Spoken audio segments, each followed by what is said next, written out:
शन्नो मित्रः शं वरुणः शन्नो भवत्वर्यमा शन्न इन्द्रो बृहस्पतिः शन्नो विष्णुरुक्रमः नमो ब्रह्मणे नमस्ते वायो त्वमेव प्रत्यक्षं ब्रह्मासि त्वामेव प्रत्यक्षं ब्रह्म वदिष्यामि ऋतं वदिष्यामि सत्यं वदिष्यामि तन्मामवतु तद्वक्तारमवतु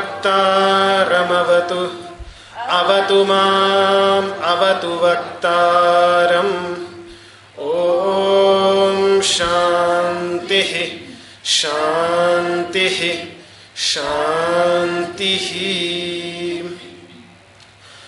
ॐ सहना भवतु सहनौ भुनक्तु सह वीर्यं करवावहै तेजस्विनावधीतमस्तु मा विद्विषावहै ॐ शान्तिः शान्तिः शान्तिः ॐ यश्छन्दसां वृषभो विश्वरूपः छन्दोभ्योऽध्यमृतात् सम्बभूव समेन्द्रो मेधया स्पृणोतु अमृतस्य देवधारणो भूयासं शरीरं मे विचर्षणं जिह्वा मे मधुमत्तमा कर्णाभ्यां भूरिविश्रुवं ब्रह्मणः कोशोऽसि मेधया पिहितः श्रुतं मे गोपाय ॐ शान्तिः शान्तिः शान्तिः ॐ अहं वृक्षस्य रेरिवा कीर्तिः पृष्ठं गिरेरिव ऊर्ध्वपवित्रो वाजिनीव स्वमृतमस्मि द्रविणं सवर्चसं सुमेधा अमृतोक्षितः इति त्रिशङ्कोर्वेदानुवचनम् ॐ शान्तिः शान्तिः शान्तिः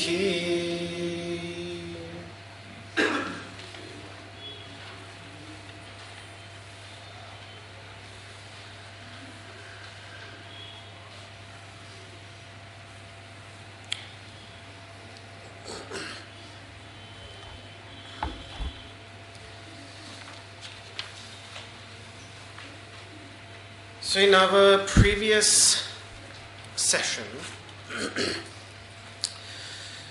we have concluded the fourth Shanti mantra, the fourth mantra for peace, which was a declaration post-enlightenment by sage Triśaṅku, who in an inner understanding of Vedanta represents humanity suffering with suffering caused by internal causes such as disease or mental depression, or suffering caused by external conscious causes, which can be other human beings as well as animals or whatever, as long as it is because of a conscious entity. And then the third type of suffering, which is suffering caused by unconscious agents such as storm, tsunamis or earthquakes or such sufferings caused by such sufferings. And all of us, on a daily basis, we experience these types of sufferings, these three types of suffering, some of them on a daily basis, some of them on a quite regular basis. It is in fact amazing. These days on the internet you have this possibility of seeing where there is an earthquake in real time, So when you look, within a day or two somewhere in the world, a minor or a big earthquake strikes. And all of us have experienced it, in some countries more often and in some countries less often. But some type of suffering is always part of life, and that's why this Om Śāntiḥ, Śāntiḥ, Śāntiḥ, we say Śāntiḥ, Śāntiḥ, Śāntiḥ 3 times, because it is a recitation to pacify the 3 types of sufferings within ourselves. Even if external causes cannot be changed, at least our reaction to that, how we are in our inner state in those moments of suffering, that can be learned, that can be changed. Pain cannot maybe removed, but suffering can. That is the difference between pain and suffering. Suffering is our reaction to pain, how we react to it. Śāntiḥ, peace, is that peace when even in the moment of pain, someone can retain that inner peace, that inner calmness, that inner tranquility. That is what the word Śānti suggests. And Triśaṅku, the one who was pierced by the 3 stakes, which of course as a historical figure referred to the 3 atrocities that he had committed in his early life due to ignorance, and thus made him notorious, and this name became his notorious name. And yet, on a deeper level, all of us are pierced by these 3 stakes of suffering, and that's why each one of us, in a way, is a Triśaṅku, and that's why I said that Triśaṅku, who represents humanity, he expresses his last expression in silence, which was then explained by the author of the Āraṇyaka when he said, amṛtokṣitaḥ, that I am saturated with the nectar of bliss. This is the experience that he could achieve. And as a representative of entire humanity, the idea is that everyone amongst us has the potential, has the capacity to experience, reach that inner state of being. As I pointed out towards the end of my class a little bit briefly, and I want to develop that idea a little bit more, to put these teachings into a cultural context, I pointed out that this is the penultimate teaching. penultimate teaching, in the sense why I'm calling it penultimate teaching, because when a student lived, this is in ancient India at the time of the Upanishads, at the time of the Āraṇyakas, which would be approximately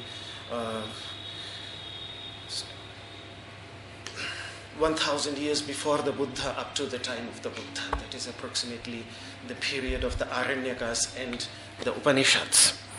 Pre-Buddha. With Buddha, really, it ends. So I think some rare Upanishads, 1 or 2 Upanishads, some scholars believe were composed after the Buddha. But again, that is debated. Not everybody accepts it. Most of them believe that they were composed before the Buddha, all of the Upanishads. Most of them certainly, 2 or 3 of them. So we are talking about a time period dating before the Buddha, which means 500, approximately 500 BC. In that period, this was the last teaching that the master gives to his student. The last teaching, but not the very last teaching which he gave when the student was already set to go home and came to say goodbye. That teaching is different. That comes after this. That is also a very beautiful teaching, but that is more practical. That is a very practical teaching. It doesn't have this deep mystical element in it. It's satyam vada. Speak the truth all your life. Dharmam chara. Follow only righteousness. Live by those principles which enable you to rise above, like the sun rises. Live by those principles. Swadhyayanma pramadaha. Never be lazy in performing swadhyaya, self-study, studying about yourself. And like this, it's a long section and a very beautiful section. Yes, I think one of the important teachings, because I want to talk a little bit about this today. The master says that after you have given gifts to your teacher, dear to your teacher, go and get married. Don't break your family lineage. Prajatantu ma vyavachhetsi. Don't break that lineage. And this is a little bit what I actually wanted to talk about today also, addressing some of the misconceptions that are there, which I have dealt with as a teacher of the Upanishads over the years. But just let me finish. The teacher also says, and this is beautiful, his humbleness, He says that if you have seen anything in my life which was not correct, then forgive me for that. Don't follow that. Follow me only as long as you find something, whatever you have found correct in me. Follow that only. And if you have found something which was error-like, which was mistaken, which was wrong, leave it here. Don't take it with you. Don't follow that. So it's not the master of the Upanishads is not all perfect. He is so humble to accept that yes, as a human being, I have limitations, but don't try to follow them. Try to follow only my perfections, not my mistakes. So these are very practical teachings.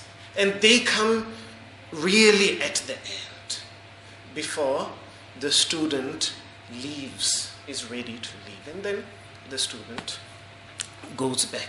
But this mantra, which we studied, was more like at the end of the last session. But still he has a day or two to prepare to go back home. But this was the place of this mantra.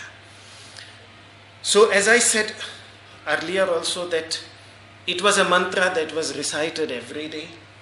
Then again it was a mantra which was the last teaching.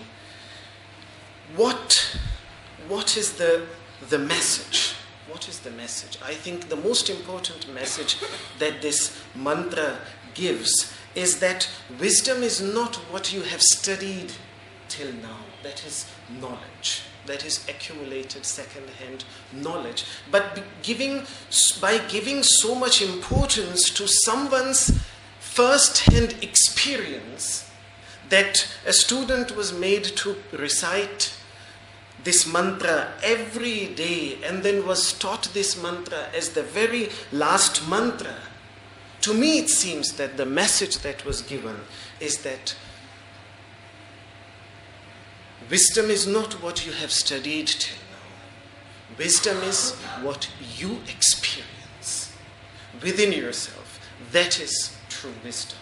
And if we remember our very early discussions when we started studying the Upanishads 3-4 years ago, I had spent a lot of time on explaining what Upanishad is, according to the masters who have explained the word, and what we concluded was that Upanishad is not the knowledge that we find in the Upanishads, but ultimately it is the knowledge that we find, the wisdom, the experiential wisdom that we find within ourselves. And these texts are only called Upanishads because they contain such experiential insights of some masters.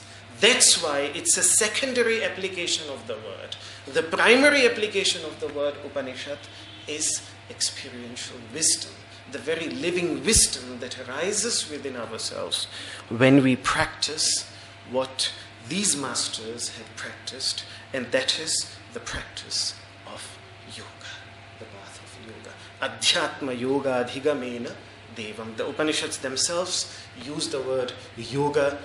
The first definition of the word yoga was provided by the Upanishads, even though the word yoga is used in more ancient collections of teachings, but none of them defines it. The Upanishads define it very much in the same meaning in which Patanjali defined it at least 700-800 years after the Upanishads. So, deep meditation, a deep meditative state. So what I wanted to point out by this cultural context is that, as you can see, that this was very much part of the common educational system in ancient India, not for a chosen few, but meant for everybody. And it is this thing that I have been struggling with from the very beginning when I started giving discourses on the Upanishads. As far as I remember, my first discourse on the Upanishads took place in a place called Ananda Ashrama. The Ashram of Bliss, as the name suggests. It's a beautiful ancient ashram in Gujarat. And I was traveling on foot with my father, and these people had invited us. There was a Gurukul where students lived and studied the Vedas. And this was the ashram established by Śrīmannātha. Śrīmannātha was the spiritual master of Aurobindo. So Aurobindo is one of the greatest well-known yogis, yogic thinkers of modern India, particularly after post-independence. Because he lived a lot of time, even though he was from Bengal, he spent a lot of time as a teacher in the Gujarat area, in Baroda, etc. And it was during that time that he received his practical yogic knowledge from Śrīmannātha. And this was the ashram founded by Śrīmannātha. And they asked me to give some regular classes on a subject of my choice. I was given to choose, and then in those days I had nearly completed my 12 years course in Kailas Ashram, and I was sort of going through carefully what I had studied earlier. So I was going through, because we were traveling on foot, I could not carry many books, but I was just carrying Upanishad, the second Upanishad, which is small, along with its commentaries and sub-commentaries. And I was having a wonderful time because we were walking on the beach all the way from Dwarka to Somnath, which is around 200-300 kilometers, all along the beach. So the whole day we would walk in the sand, and then in the evening find a place to live in one of the villages. Sometimes the villages were too far away from the beach, so we would have walked the whole day, fully tired, and then again we would have to walk 2, 3, 4, 5 kilometers more to find a village. Like this, we were traveling there. And yes, so I had a wonderful time contemplating, because whenever we used to rest during the day on the beach, I had the Upanishad there, so I had a wonderful time meditating. I think whenever, for me, now I will be teaching Upanishad in April, in the April course, and whenever I think of Upanishad, I have memories of Gujarat. When I think of Upanishad, memories of Australia come up, because I spent 6 months there with Upanishad, so memories get mixed up. So I chose Upanishad because that's the text that I had, and it was very fresh. I was meditating on it, spending a lot of time contemplating on it. So I started giving discourses on that, and the students were very much enjoying it. Even some of the local followers of sage Kabir started coming. Kabir is a very famous mystic. Muslims claim he was Muslim, Hindus claim he was Hindu. Kabir is an Arabic name, so most likely he was born into a Muslim family, but as a saint, he raised above all these limited notions of religion. And he inspired a great tradition, and there are many followers of that tradition. They don't worship statues, they have their own, they don't worship a particular god, but they worship more the formless essence, like Kabir himself did. So they also, because the Upanishads, they loved the Upanishads, so local villagers, followers of Kabir, they also started coming. Then, slowly and slowly, I saw that the management of the ashram started to intervene. And they said that these Upanishads, the Upanishads that you have chosen, they are too advanced. I don't think they are good for our students. And better please choose a subject like Bhagavatam, the stories of Kṛṣṇa, and speak on bhakti, devotion. I think that will be more meaningful to them. I said, okay, if that's what the management wants, because this is too difficult, this is too advanced, this is too high level. How can you teach these kids? They were, of course, not kids, they were in their teens, they were teenagers, 16, 17, 18, 19. I said, okay, and then I started speaking more about devotion, more about Bhagavatam, more about Krishna's Leelas and all that. And then students were coming to me on those Kabir Panthis. That is when I realized that they were Kabir Panthis. They came to me and they said, oh, you were giving such nice discourses on the Upanishads, and now you have started telling all these stories. Why are you doing that? So I was between this, on one side the management wants me to teach this, and my listeners want me to continue what? Eventually, my father then wanted to continue his journey, so we left. We left. But I remember that those Kabir Panthis, then they used to come to me into the forest sometimes, where I used to spend my time with my father. And they say, please continue to teach us about that. So this was one occurrence when I saw that some people just think that Upanishads are so advanced, and that's why they are not for everybody. I want to address this issue. The second occurrence, then in my second speech, that was quite an organized discourse in New Delhi. I think it was in 2000 or 2001. And it was, the day before, when I reached Delhi, I was invited to an ashram, and I was introduced as the one who is going to give a 7 days discourse on the Upanishads to the Swami of that ashram. And the first question that he asked me, why did you choose Upanishads for these people? That is really something very new, because nobody ever does that. Even I don't speak on the Upanishads, and why have you done this? So that was his question, as if he thought that these people were not even worthy of studying and listening to the Upanishad. So this was his question. He's a very famous Swami in the big ashram in Delhi. I will not say the name, but that was the question that he asked me. And I was, of course, thinking about this question a lot. And when in the house where we were staying, there every early in the morning, an old man used to come, to wash the clothes of everybody in the house. That was his work. One day during my discourses, I saw him sitting in the discourse.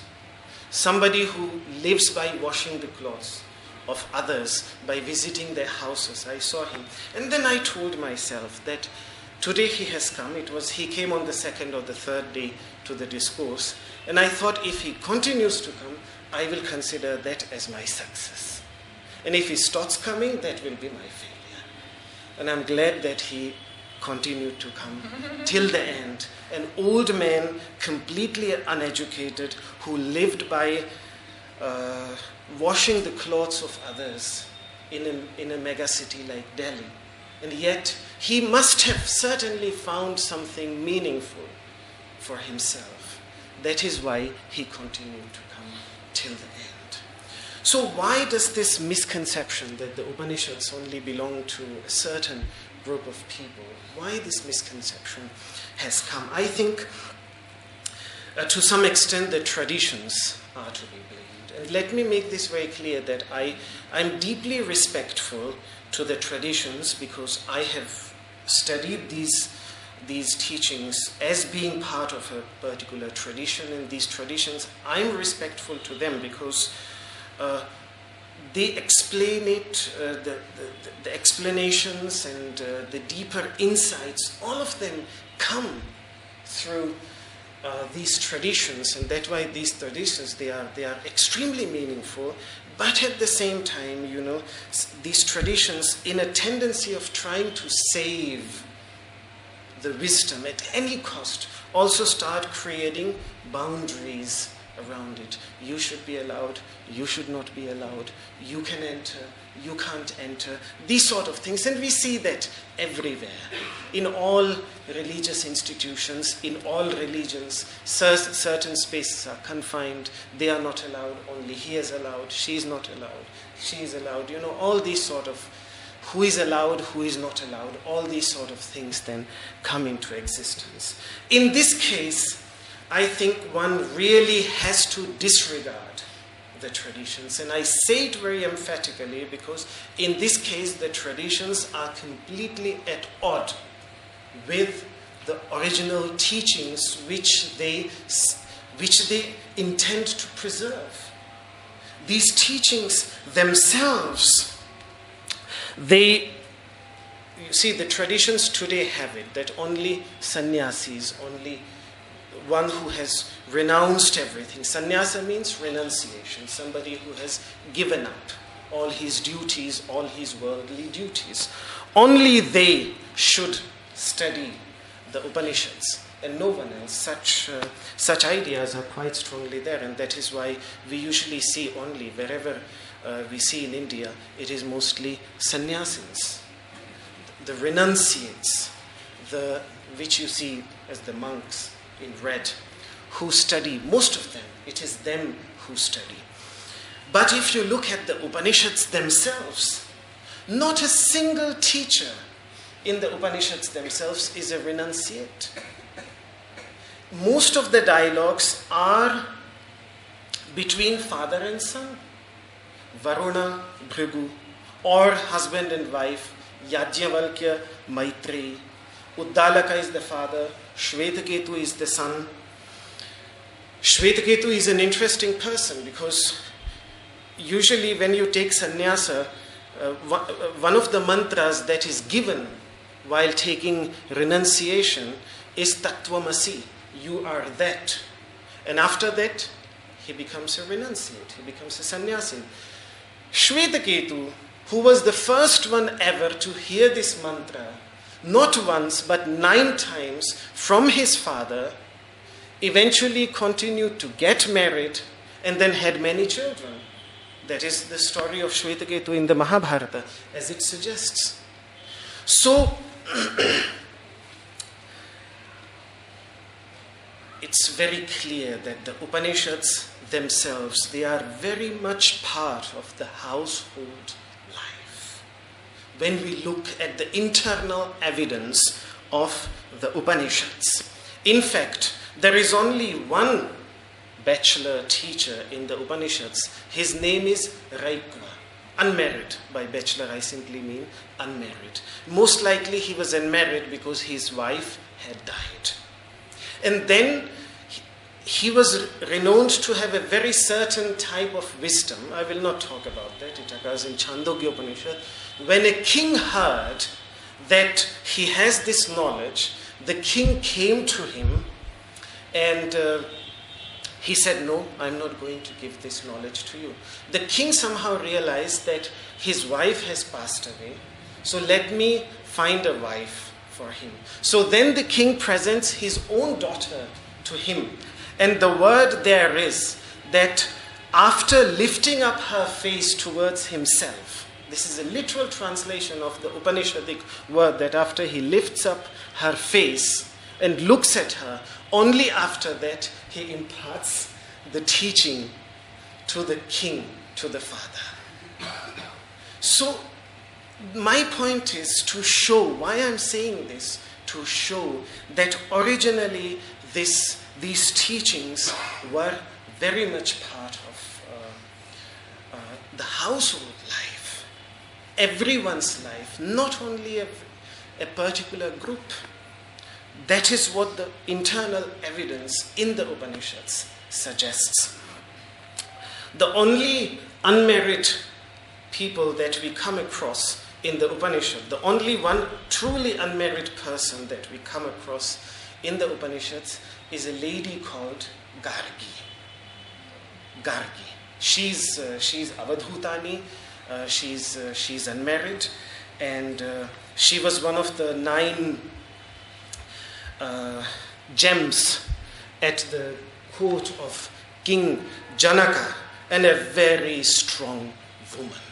If you look at how she takes part in debate against sage Yajur, one of the great teachers of the Upanishads. She uses very strong language. You know, she had some questions which he had answered, so she was defeated, and then all the 9 gems asked their questions. All of their questions were answered, and after that again she comes back and she says that, like a fierce warrior son of a king, she's talking about herself, that I, like a fierce warrior son of a king, who having strung again his bow after making it unstrung, I come back to you with these 2 questions, which are like 2 sharp-pointed arrows which pierce their foe.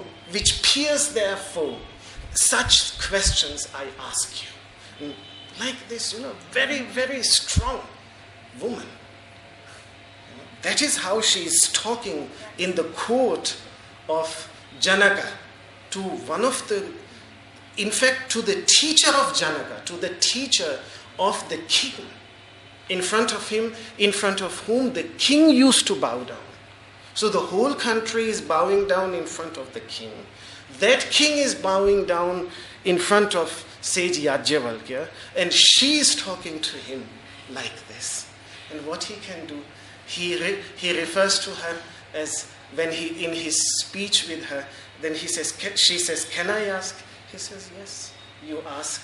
And he uses this Sanskrit word, are, which is an expression of endearment, as if saying, yes, please, ask, my dear.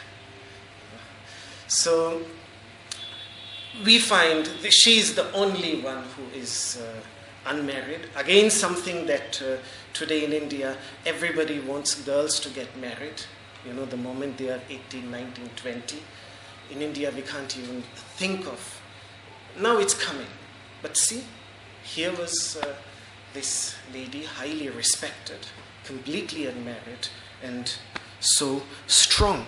In fact, one of the great works on yoga, known as Yoga Yajnavalkya Samhita, is a dialogue between Yajnavalkya as a teacher of yoga and Gargi as his student. A very wonderful work on yoga, I think published with English translation from Kaivalyadham.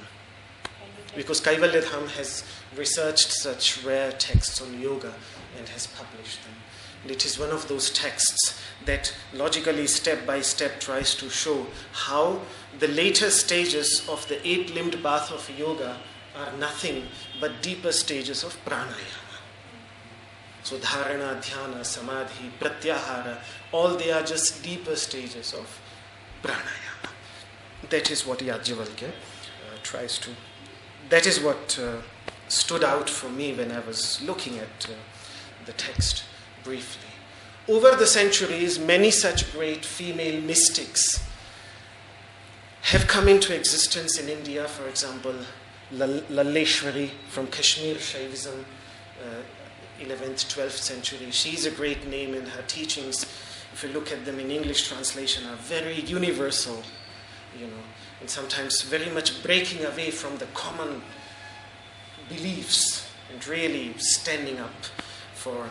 And even in the South India, in the South, there is this Mahadevi Akka, also a great female mystic who also, like Gargi, who had a very strong language, in her teachings. In fact, she wrote, I think, most of her teachings in Tamil. I don't know Tamil, but I have seen some of the translations of her teachings, and I have one translation in front of me. 12th century female mystic of India, see what she says. I love the beautiful one only, the one with no bond, no fear, no clan, no family, no land, no landmarks. I love him for his infinite beauty. And then comes the harsh bit. Take these husbands who die, decay, and feed them to your kitchen fires. This is strong language. And if you think, in patriarchal societies where everything a girl is taught, that respect your husband like your God, worship him like your God, arti, and in a society, all patriarchal societies in the world are like this. India was a society very much like this, is still very much that kind of a society, and she's using that strong language. And of course, husbands mostly always misuse their position, this position, and that's why I think they need to hear something like this. So I'm glad. So yes, we find these type of women there in the Upanishads, and by this I want to show that again some of the people in the traditions, because women should not study the Vedas, and that's why they should also not study the Upanishads. Such views also exist today. Such views exist amongst the traditional circles. It is completely absurd. With all these examples in front of us, it doesn't make sense, even if it is part of the best traditions. It doesn't make sense. It's completely nonsensical in nature. And the last thing, that only certain privileged groups, social groups in the society should study the Upanishads, and not all. This is also, the Brahmins, the Kshatriyas, they should study the Upanishads. It's not for everybody. Such views also exist. Again, the internal evidence of the Upanishads is very much against that. There is this beautiful story of Satyakama Jabala. Satyakama, the son of Jabala. Jabala was what we call in Sanskrit dasi. Dasi means a female servant. A female servant. So she, from a social viewpoint, she comes from a very lower social level. Servant class. She was a servant. And she had a son whose name was Satyakama, the one who desires for the truth. She gave him a beautiful name. And when he was around 5 years old, he saw how other children are going to the teachers and studying the Vedas, the Upanishads. He saw them going, but they did not allow him to come.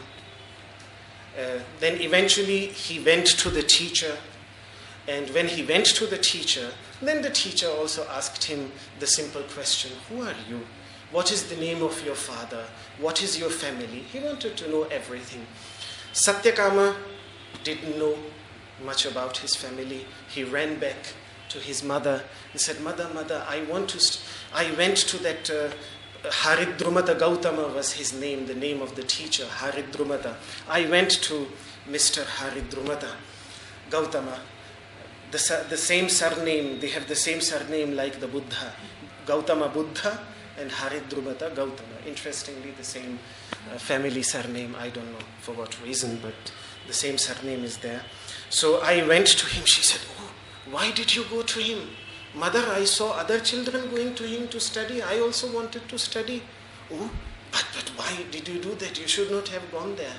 He will become angry. We are not supposed to go to him. Then he said, no, but he was so kind, so sweet. He just wanted to know about my family. He wanted to know about my father. Then she started weeping. And she said, I'm sorry, I don't know who your father is. I was serving so many people. And in that, I begot you. And thus I don't know who your father is. I have no idea. You know, what a social circumstance. Can you see? You know, a woman who doesn't even know who the father of her child is. She's saying this to her son. The son hears that and he says, doesn't matter, my child. Don't name yourself by the surname of your father. Use my name as your surname. Call yourself Satyakama, the son of Jabala. So he became known as Satyakama Jabala, because the name of his father was not known. Satyakama, the son of Jabala. He went to his master, to his teacher, back to his teacher, and he just repeated exactly what his mother said. That this is what my mother said. She just got me. She doesn't know who my father is. And she told me that because you are the son of Jabala, you should be called Satyakama Jabala. Your family name is Jabala. In that moment, what the master said, the sign of a knower of the Vedas, Brahmana, the knower of the Vedas, the sign of the knower of the Vedas is to be truthful, to stick to the truth.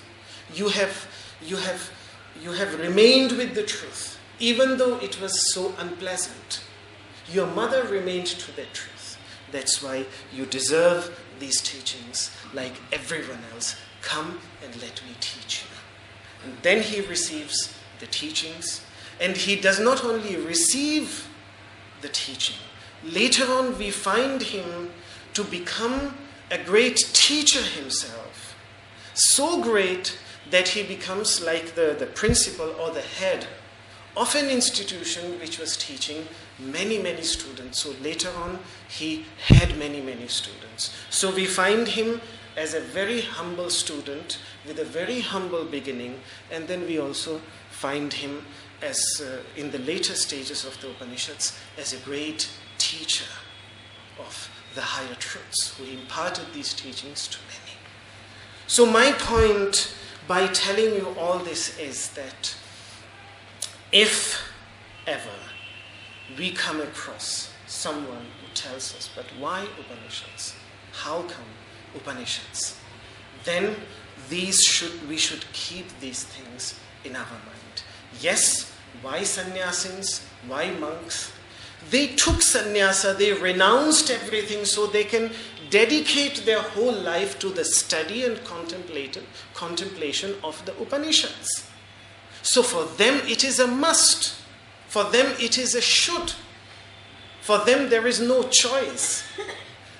The very purpose the mantra Tattvamasi is given to them at the moment of initiation is because that is what they have to meditate upon. And that's to understand that they have to study all the Upanishads. So for them it is a must. But this doesn't mean that it is only for them. The idea is, as we see in the Upanishads themselves, the Upanishadic teachings, because ultimately they are about us, about Atman, about the self, about this deep inner space, about this complete essence about which the next mantra is about, which lies within the depth of everyone's heart. The Upanishads are about that. And if it is about everybody, then how can a particular group come and say that this belongs to him only or she only, and this does not belong to others? Like the sun, like the wind, like water, like everything in this world is given by the universe, is given by Mother Nature, is given by Mother Earth, openly for everybody. In the same way, these teachings are also part of us. They are our birthright. They belong to us.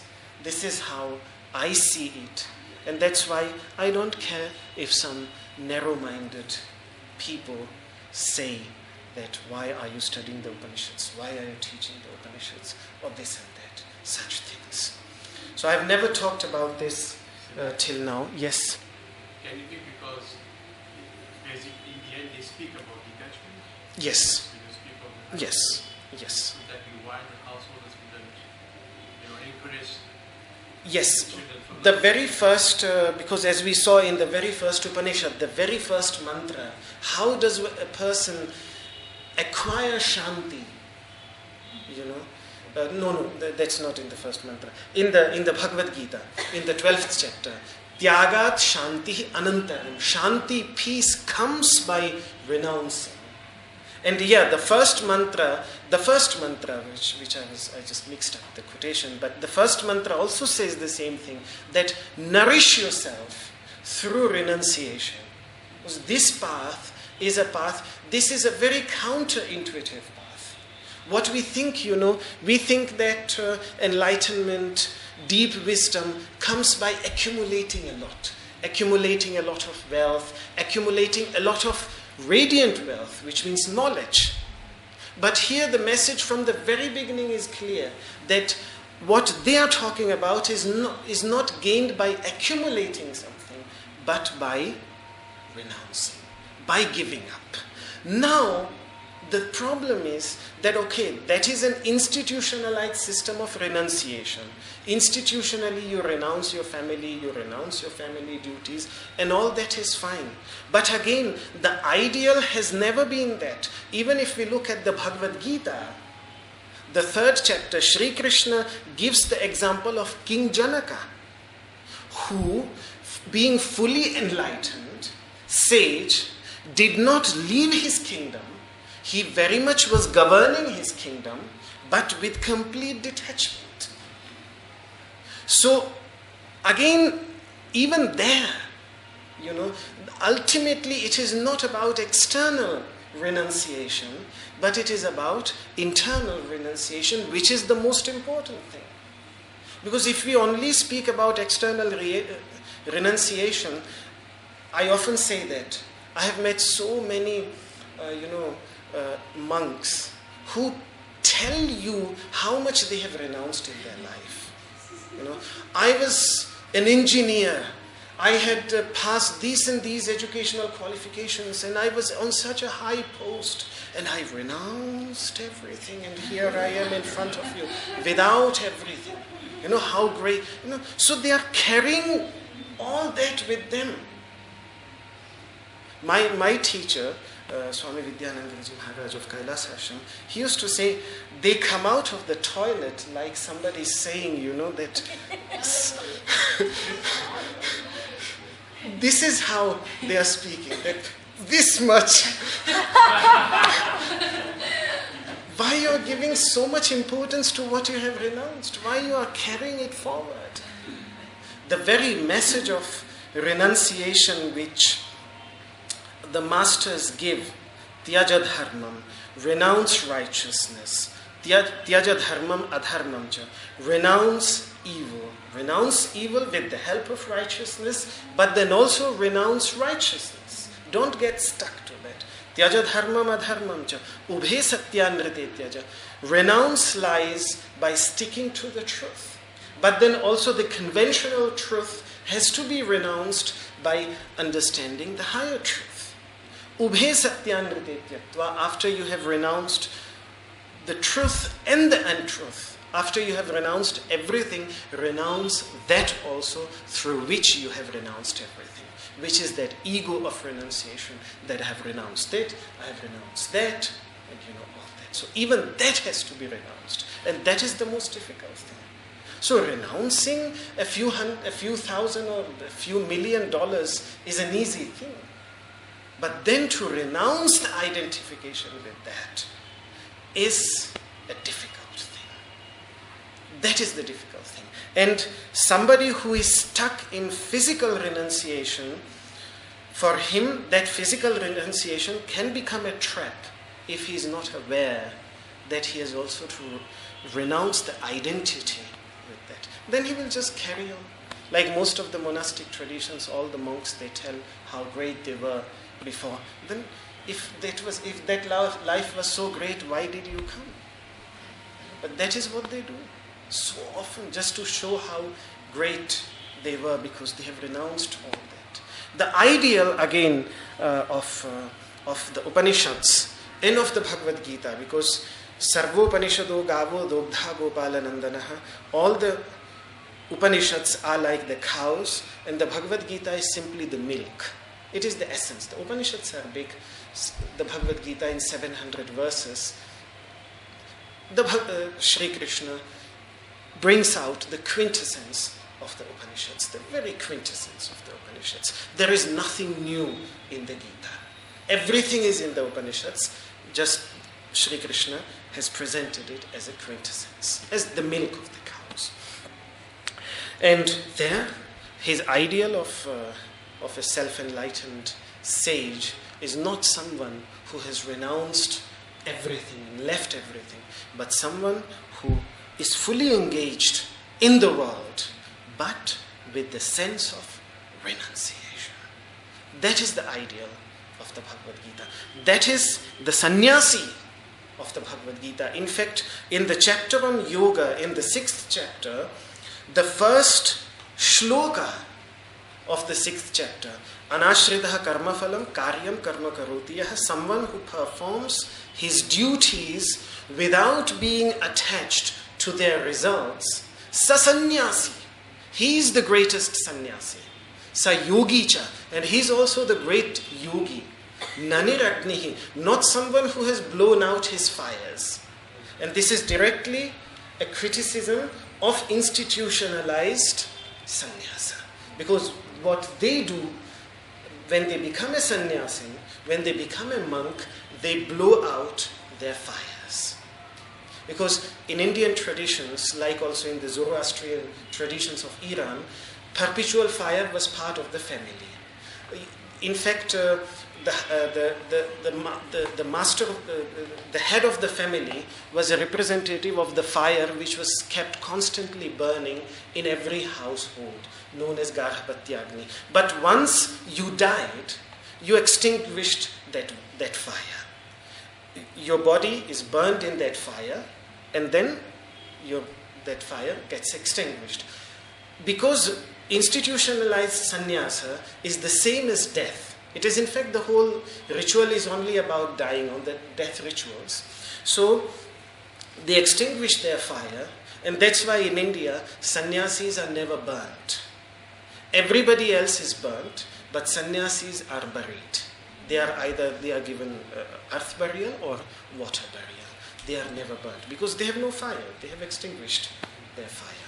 So Krishna's criticism is very clear. Naniragnihi, not someone who, a sannyasi is not someone who has extinguished his fire, but sannyasi is someone who performs his duties without an attachment to its results. And the same thing, because about yogis, people think, the great yogis who just sit in the Himalayan mountains, not doing anything, just sitting in the caves. There also he criticizes. A yogi is not nacha akriyaha, not someone who doesn't do anything. He is not a yogi. So Krishna's criticism is very, very clear in the first shloka of the 6th chapter. So we have to see it in this context. And that's why I said that even, yes, sannyasis are renunciates. The very word sannyasa is about renunciation, but we have to make a distinction between institutionalized renunciation, which is formalized, which is an institution, an established institution, and the sannyasa of the Upanishads, which even Shankaracharya agrees is the sannyasa which comes naturally. And yes. So why is it that there is this controversy between what Krishna says what is sannyasa and what institutions create as sannyasa? See, that's the point. I mean, the question is that why is this controversy between what Sri Krishna says and what the institutions say?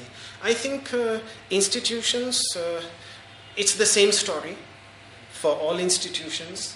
Institutions, for the sake of their existence, have to present the teachings in a particular way. Every institution does that. I think the church does it. All the different institutions. I mean, look at the teachings of Jesus Christ in the Bible. But then how sometimes it is presented. It's very different from how it is presented. So, it's the same thing here also. That's all I can say, yes. Can I tell a little story actually that kind of makes fun of this extreme of sannyas when it's misunderstood? So it's two Buddhist monks that are walking together, and many know this story because it's really funny and it's really picturing very well the extreme. And so they're walking together, and they belong to this tradition where they're not really supposed to have any contact with the opposite sex, not looking, not touching. And they come by a river, and a young lady is trying to cross the river, but she doesn't manage. And very naturally, the youngest of the monks offers his help and carries the lady on his shoulders, and then drops her, and they keep walking. And after some time, the older monk, like after a few kilometers, he's like, "But you touched this woman, you were not supposed to do this." And he's like, "My brother, I just took her on my shoulders and left her, but you've been carrying her with yourself since that moment we met her." Yeah. So it's a beautiful story about how there is the duty and you can do it with complete detachment of someone needs help and it doesn't matter, or being completely in your extreme and not being able to offer your help when it's needed. I really like this story, it's really funny. Yes, it's a beautiful. We were on food journey. Siddhartha was maybe 5 years old. So, and we spent the night in a sannyasa ashram. And he wanted to have some milk. So I went to the kitchen with the lota to get some milk for him. Then I had to go back to our room, and the bath was so small, you know. And unfortunately, on the way, there was a, how you say? There was a ditch. But a really deep one. And I came, and from the other side, a sannyasi came from that ashram. They were the real sannyasis. And he had such a problem because the bath was so small. And he comes this side, I come from this side, and he really got furious. And he, you know, because he has to pass. I'm only a woman, and I shouldn't touch him also. So I went this side, and with the whole milk, I felt inside this group. Oh my God. Yes, and he couldn't help me to come out because I'm a woman, you know. So, but somehow he went to called somebody to help me. So all my milk was gone. I had no milk, and I was so upset about this, What people are these, What I have, wrong way of sannyasa. one experience of my life which I have found which has helped me a lot to understand this tendency. I have often spoken about this experience. When I was going from Delhi to Mumbai in a train, I was sharing the compartment with a certain group of Kashmiri Muslims on their way to Hajj from Mumbai. And in those days I was very much interested in Sufi Islam. I was even carrying, I was interested very much in Quran. I was studying the Quran and was partly learning to recite it in Arabic.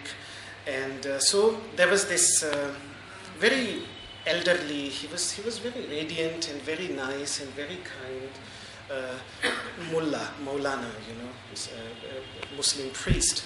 And I sort of, because we were in the same compartment, and I really wanted to take the opportunity and ask him some questions and just have a wonderful discussion with him.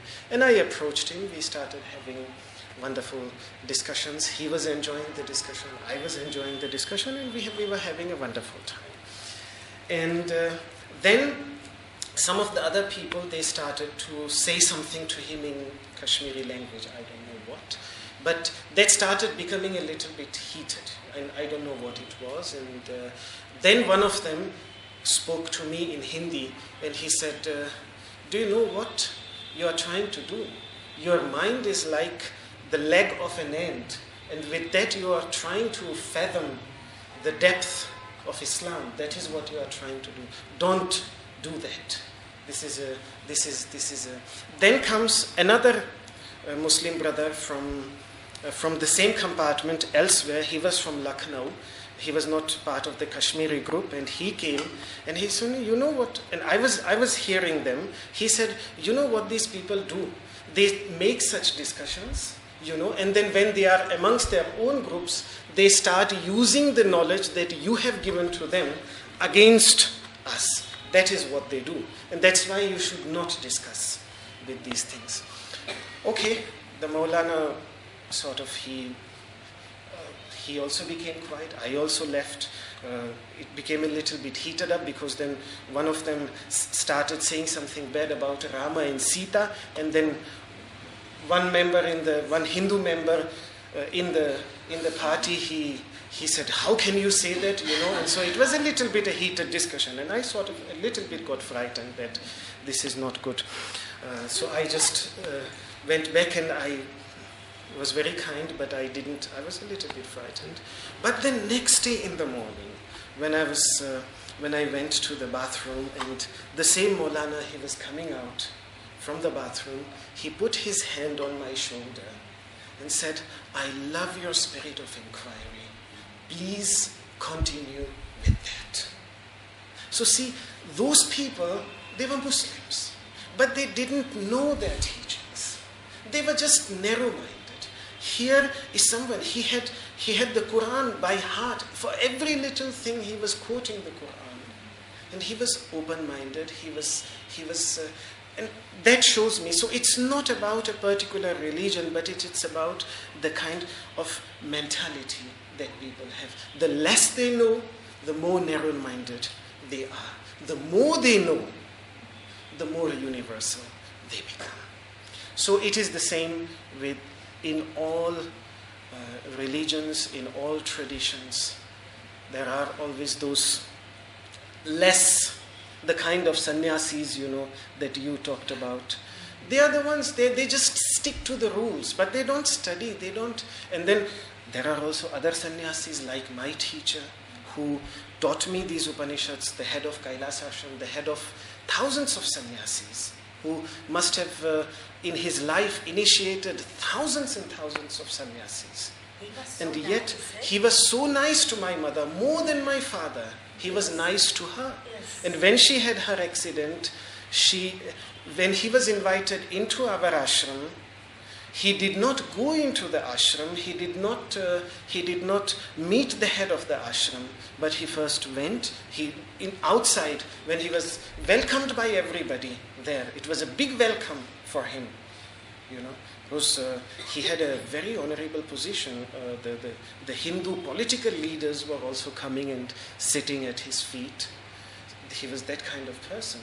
So, Lal Krishna Advani, Atal Bihari Vajpayee, Murli Manohar Joshi, all these great leaders used to come to him.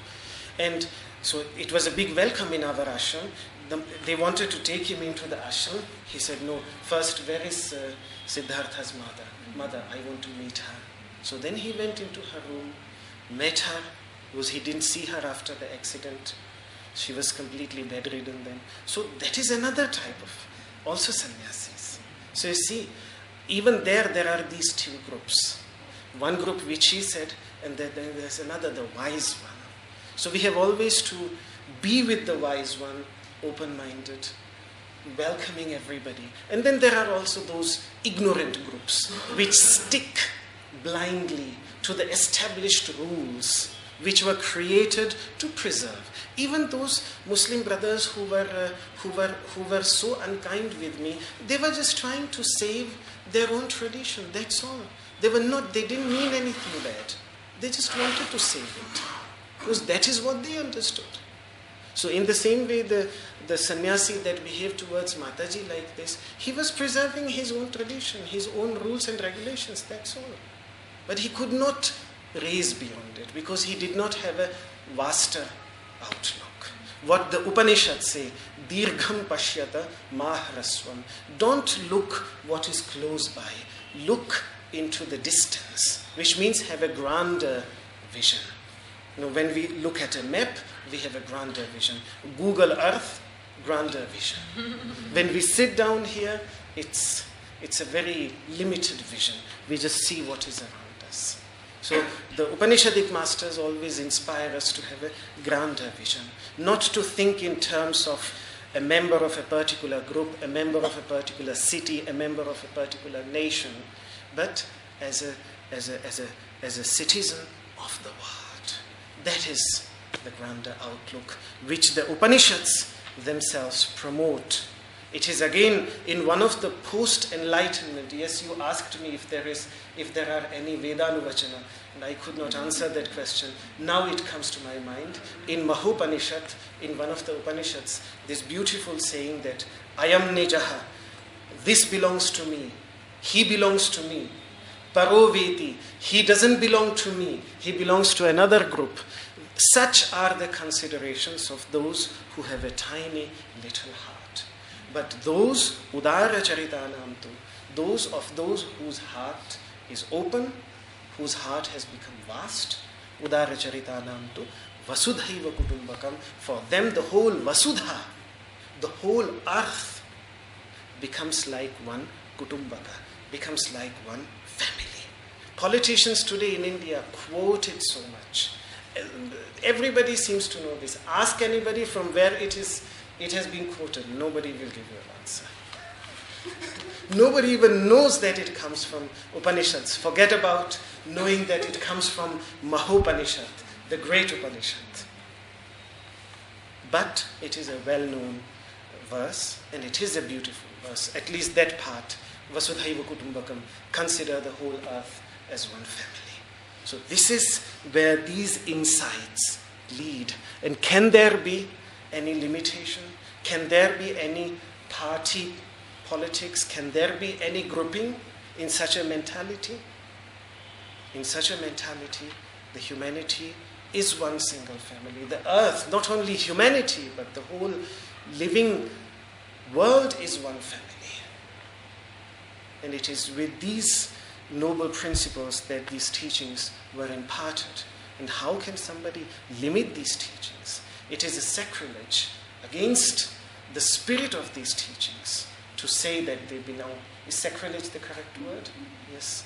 Against the spirit of the teachings to say that it belongs to a particular group or not. And why should not everybody know about them? That's why my teacher, as well as my teacher was the one who started these 18 days session throughout India, and he used to perform them throughout India, like 18 days every day, 2-3 hours in the morning, 2-3 hours in the afternoon, in different parts of the country.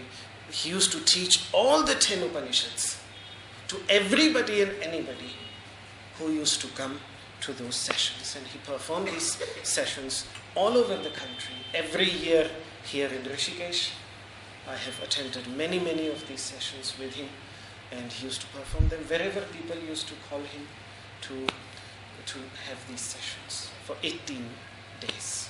Upanishad Ashtadashaha. It's like a worship, a yajna, a havana, which is performed for 18 days, in which they just study and teach the Upanishads, all the 10 Upanishads. So he made his mission, it was his mission to make it accessible to everybody without any consideration. He didn't know English, so he couldn't do it in English. He always did it in Hindi. That was his sin. Once he said, I wish I would have known English, then I could have made it accessible to the world. That was so. It was his dream, even though he couldn't achieve it. But these were his words. Swamiji's words, can you believe? Would anybody believe that he would have said something like this? You know, in the beginning of my living in India, so I used to learn the Havana Viti, so the fire ceremony, then also all how you do Abhisheka to the Shiva Linga. So every morning I used to go 4 o'clock to learn, sit there for 2-3 hours, and so I was almost the whole text, I was able to recite by heart, really like the priest had me. And then, so I think it took me 3, 4, 5 years. So, and then we traveled around. Yeah. And then Siddhartha's father, so he said, okay, in the villages, let us do the Havana. Because, you know, the villages are poor. So I used to do, Siddhartha used to help me and like this. And then sometimes it happened also that brahmacharis used to come. They were also sitting there. But the moment I started reciting the Vedic mantras like we do now, these are the Vedic mantras, like from the Upanishad, they used to go away. They used to go away, and they were not sitting anymore. And because at that time it was considered all these Vedic mantras, if they are spoken from the mouth of a woman, it is a big sin. So, and you should not even hear it. So many of these Veda mantras were originally spoken by women. So, and then of course till we went on, then of course Siddhartha was very small. So then when he was 5 years old, I think with 6 or 7 years we started studying in Kailasashram. Then one day he came home and he said, Mataji, you should now not. You shouldn't. You should not recite all this. Yes. So he was so much brainwashed. So not to, I said, okay, I don't do. You start doing. And then, of course, I stopped. Why should I? But that was, and now, can you see now, we are all reciting so nicely. So I just said to Siddhartha yesterday evening, we should really learn all together, you know, these Śānti mantras, they are so beautiful, which earlier we were not allowed, at least now. But again, let us keep in mind that these were always particular groups. Yes. And they were always also particular groups. See, India has been also in a religious sense always a democracy. Democracy is a new idea, but the spirit has always been there. Always everybody who wanted to say something was welcome and say. So there are all kinds of voices in ancient Indian scriptures. You find all the different voices there. And even in the medieval times, there were groups that were standing up against such groupings and these things. Swami Dayanandji stood up against this. The Sant-mat stood up against these things. So partly Sikhism, which is again Guru Granth Sahib, the sacred text of Sikhism, is nothing but it really presents the quintessence of Vedanta, the quintessence of the Upanishads. Nothing else is there. And yet again it was an attempt to make it accessible to everybody, because a group was saying no, only a particular group should study it. So then the masters again brought it for everybody and made it accessible beautifully and through beautiful songs, through beautiful and filling it up with the saturated with the love, that Sufi spirit of love, saturated it with that, and without any distinction towards any group, towards any sex, racial, or any such distinctions, presented again the same teachings, but yes, in the common people's language. And that's why they chose not Sanskrit, but a common people's language. But again, Guru Granth Sahib is just the Upanishads. Again, the same teachings, the same spirit, reviving it again into modern times. So, I also remember my dream was all the time, at that time, so that Siddhartha could study in a Gurukula. But no Gurukula at that time would admit him, because I'm the mother from a country where you eat cows and pigs. So like this, so it was out of question. Yeah, several Gurukulas did not accept it. So it was just, of course, today I'm happy that I never did it, because... Swargashram Gurukul very clearly, the Gurukul on the other side, they very clearly said, sorry, we cannot. Even in Narora also. Some teachers did not approve, some teachers did. Yes. Some teachers were very happy. And one of the teachers who did not approve me originally, who was criticizing the ones who approved me, later on he became also one of my teachers. Many years later, here in Rishikesh, when he was living in Rishikesh. So he also changed his mind. And of course, Kailas Ashram, there I was very much at home, very much accepted. So, even though an ashram, which was the only ashram that never admitted foreigners in, it did not, as a foreigner you could not go there. They did not admit foreigners. Just like at that time, no foreigner could go to Ūrdhva-pavitro. No. Yes. Except I'm sorry. Because, they had seen the hippies. For them, foreigners were hippies. So the moment they saw foreigners, in fact, when I came to Rishikesh, 1985, children used to shout at me, hippie, hippie, hippie. So that was the word.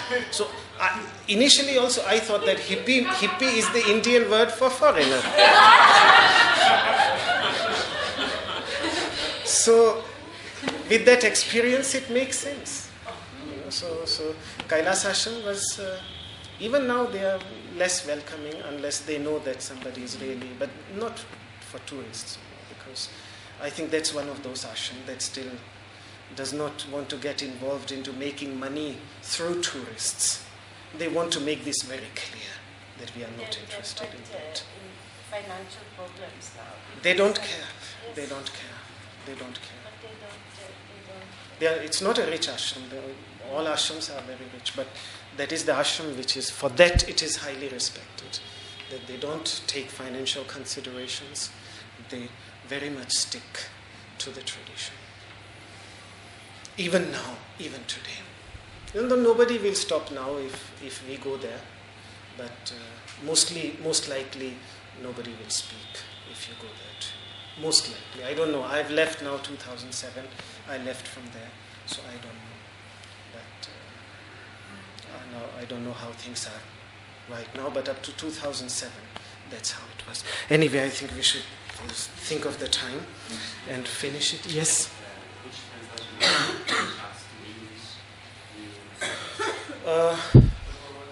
I think, his question is, which translation of the Upanishads do you suggest? My favorite translation of the Upanishads is by Dr. S. Radhakrishnan, who was also the second president of India, a great scholar. He was also highly respected by many great world leaders. And the beautiful thing of his translation of the Upanishads is that he has these short commentaries on the mantras, where he shows that how the same idea can be found in the teaching in the Bible, in the teachings of great Christian mystics, in the teachings of the Sufi mystics, in the teachings of the Buddhist mystics, and in wisdom traditions, in ancient Greek philosophical traditions, because he had studied all these. So that's why I have not seen any other translation or commentary which does that.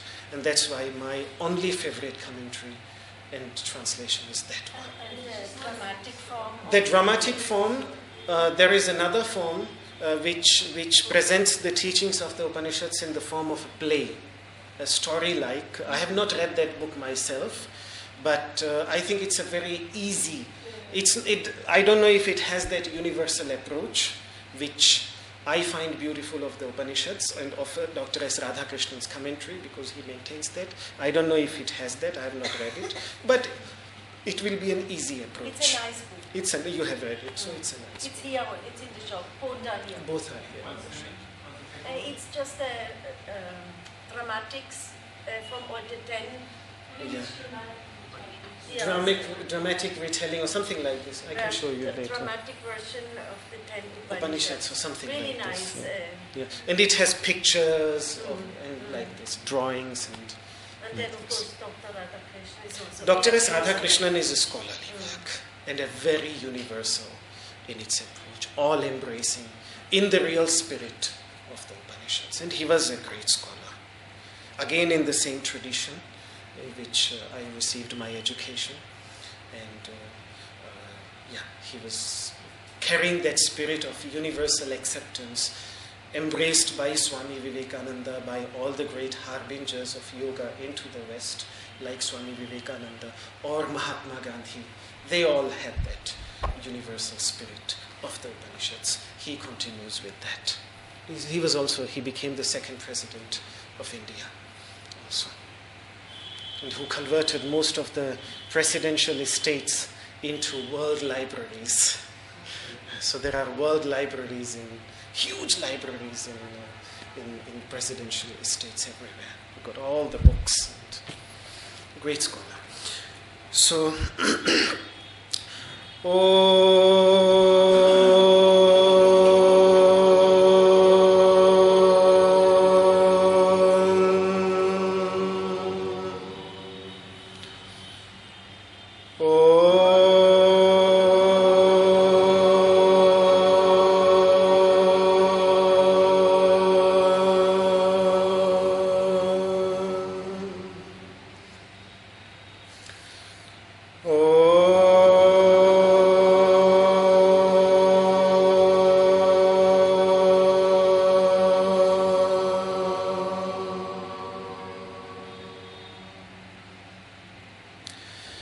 सर्वे भवन्तु सुखिनः, सर्वे सन्तु निरामयाः, सर्वे भद्राणि पश्यन्तु, मा कश्चित् दुःखभाग् भवेत्।